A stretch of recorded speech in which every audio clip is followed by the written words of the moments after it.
Sponsored by the American Association of Endodontists. We all know accidents happen, but fear shouldn't hold you back on living your life, especially the fear of a dental injury. So here to help us understand how dental injuries can be dealt with is Dr. Craig Hirschberg, president of the American Association of Endodontists. Dr. Hirschberg, so good to have you. And I know you all did a survey recently about people's fears of dental injuries. What did you find?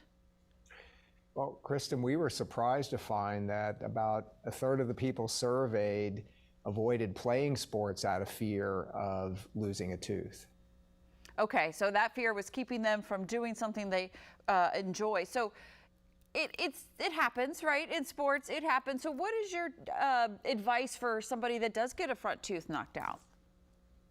Well, it's important to remember that time is of the essence. So the first thing that we would like somebody to try to do is to just pick up that tooth, shake off any debris, and put the tooth right back in the socket.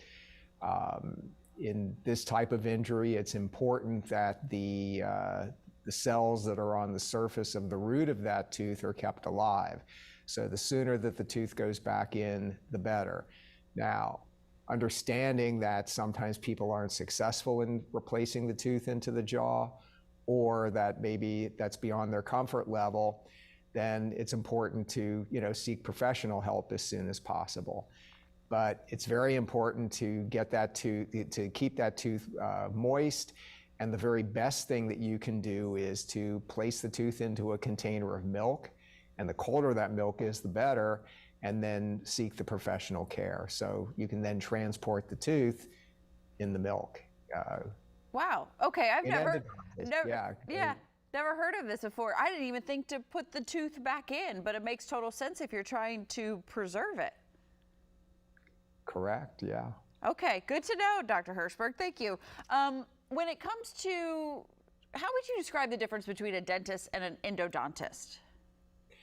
Well, Kristen, an endodontist is a dentist who's gone back for a minimum of 2 years of additional training, and that additional training would consist of advanced endodontic procedures, advanced pain control, and learning a lot of the advanced technology that is part of the modern practice of endodontics. Okay, and I'm sure many of us have been to an endodontist as well as a dentist. Before I let you go, Dr. Hirschberg, what would you say to those that are kind of living with this fear of dental injury, just to get back out there? Well, I would say number one, if you're playing contact sports, you should have some type of mouth guard. But personally, I wouldn't let fear of dental injury keep me out of the game, and go for it. And in the event that you sustain an injury, well, we already talked about the tooth being knocked out, but yeah. We know that you and your other endodontists are there to help us get back to our beautiful smile and make sure it's all taken care of. Dr. Hirschberg, where can people go to learn more information? So the association's website, AAE.org, has an entire area dedicated to patient information.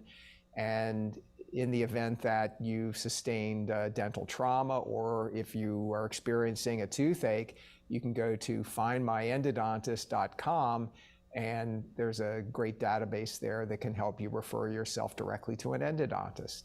All right, as somebody that's been to an endodontist a few times, it is so important to find those that know what they're doing, and you are definitely one of them, Dr. Hirschberg. Thank you so very much. Thank you, Kristen.